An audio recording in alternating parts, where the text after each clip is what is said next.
روحانی برکت کو روکنے والے خود ہیں۔ آپ کو کبھی اس بات کا تصور ہوا ہے کہ تموتھیوس، اس کی خاندانی زندگی کیسی تھی؟ تموتھیوس کو جب ہم پڑھتے ہیں اعمال 16 باب اس کی پہلی 2 آیات میں جب پڑھتے ہیں تو تموتھیوس کیا ہے جی؟ پالوس کے وسیلہ سے یسوع کو قبول کرتا ہے، اور تموتھیوس کا گھرانہ کیا ہے؟ ماں اس کی یہودن ہے اور باپ اس کا یونانی ہے۔ ماں اسرائیل کے خدا کی عبادت کرتی ہے اور باپ کیا ہے جی؟ رومی دیوی دیوتاؤں اور بہت سے دوسرے معبودوں کی پرستش کرتا ہے، اور یہاں پر اس کے سامنے یہ آزمائش ہے کہ میں کس کے پیچھے چلوں، اسرائیل کے خدا کے پیچھے یا پھر یہودی امان کو چھوڑ کر یونانی دیوی دیوتاؤں کے پیچھے چلوں۔ لیکن وہ کیا کرتا ہے جی؟ فیصلہ۔ تموتھیوس خداوند یسوع مسیح کو قبول کرتا ہے۔ تموتھیوس کے نام کے جو لغوی معنی یونانی زبان سے نکلتے وہ کیا ہے جی؟ خدا کی عزت۔ خدا آج آپ کو اپنا مرتبہ دینا چاہتا ہے تاکہ جب آپ کا مرتبہ ہوگا تو سارا جلال کس کو ملے گا جی؟ بادشاہوں کے بادشاہ اور خداوندوں کے خدا کو۔ اس لیے حوصلہ افزائی کریں، تعمیر کرنے والے بنے نہ کہ ڈھانے والے بنے، حوصلہ تسلی دینے والے بنے نہ کہ حوصلوں کو توڑنے والے رہنما اور پاسبان اور نوجوان۔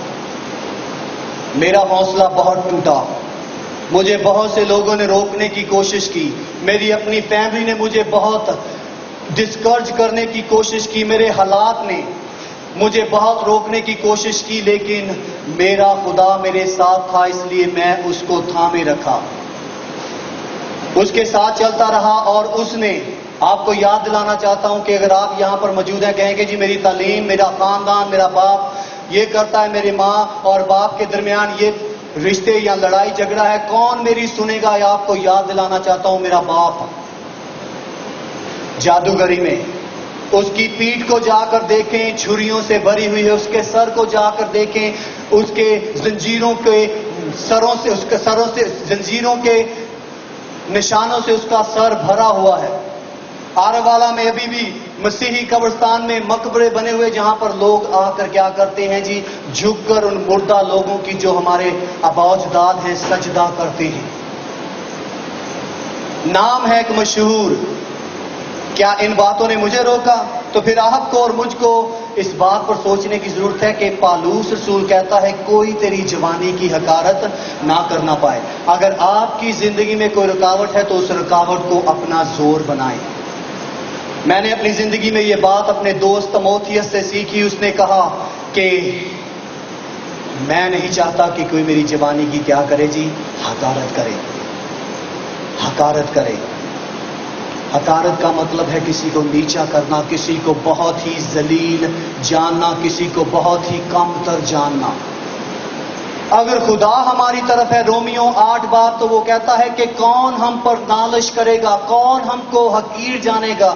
وہ خدا جس نے اپنے بیٹے کو قربان کر دیا اور دریغ نہ کیا، ہم سب کی خاطر دے دیا، اس کی محبت سے کون ہمیں جدا کر سکتی ہے؟ موت، تنگی، اکال، ننگا پل، مصیبتیں، جدائیاں، استقبال کی، حال کی، مستقبل کی فرشتگان، کون سی بات ہم کو روک سکتی ہے کہ ہم حوصلہ پا کر دوسروں کا حوصلہ نہ بنے؟ اس لیے اگر طریقی میں سے نکلے ہیں تو اس کے بعد پھر ہمیں یسوع مسیح کے ساتھ رفاقت رکھنی ہوگی، اور جب ہماری رفاقت ہوگی تو ہم اس میں تعمیر ہوں گے، اور جب ہم اس میں تعمیر ہوں گے تو پھر ہم دوسروں کا حوصلہ اور تسلی بنیں گے، اور جب ہم دوسروں کا حوصلہ اور تسلی بنیں گے تو پھر کیا ہوگی جی؟ روحانی اصلاح ہوگی، روحانی ترقی ہوگی، روحانی تہذیب اور طریقہ سلیقہ آئے گا تاکہ ہم اپنی اصلی حالت کو دیکھ سکیں۔ یہ تصویر میں نے اس لیے چنی ہے کہ ہم اپنے آپ میں اپنے آپ کو نہیں جانتے کہ ہم کون ہیں، لیکن ہمارا بنانے والا جانتا ہے کہ دراصل ہم ہیں کون ہیں، اور اس کے کلام میں ہمیں کیا کہا گیا ہے۔ غرض خداوند میں اور اس کی قدرت کے زور میں مضبوط بنو، خدا کے سب ہتھیار باندھ لو تاکہ تم ابلیس کے مقابلے میں ان سوچوں، ان خیالوں، ان تصورات کو کیا کر سکو جی؟ روک سکو۔ نجات کا فوج لگانے کا مطلب کیا ہے؟ ہر اس سوچ، ہر اس تصور، ہر اس خیال کو، ہر اس ناکامیاب بات کو، ہر اس ناکامیابی کو، ہر اس نا امیدی کو جو ہمارے ذہن پر وار کرتی ہے، نجات کا خود لگا کر اس بات میں ہم مطمئن رہیں کہ میں نجات یافتہ خدا کی بندی، خدا کا بندہ ہوں، کون مجھے مسیح کی محبت سے جدا کر سکتا ہے۔ اس لیے یہ رویہ ہمیں اپنانے کی کیا ہے جی؟ ضرورت ہے۔ اس واسطے تم خدا کے سب ہتھیار باندھ لو تاکہ برے دنوں میں مقابلہ کر سکو۔ یہ تھی 5 باتیں۔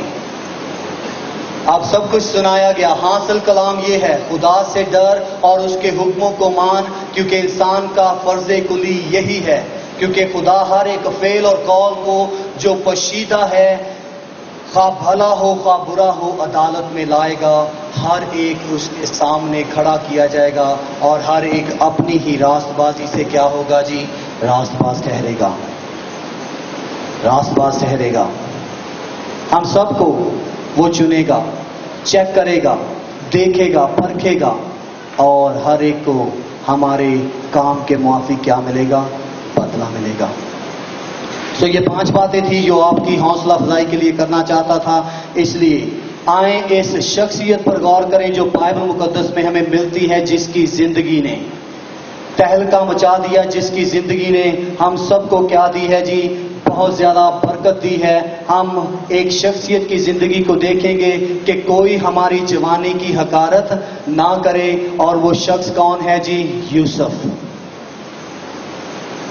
یوسف، یہ ساری تمہید باندھنے کا ایک ہی مقصد تھا، وہ کیا ہے کہ ہم اس یوسف نام شخص کے ساتھ کیا کریں جی؟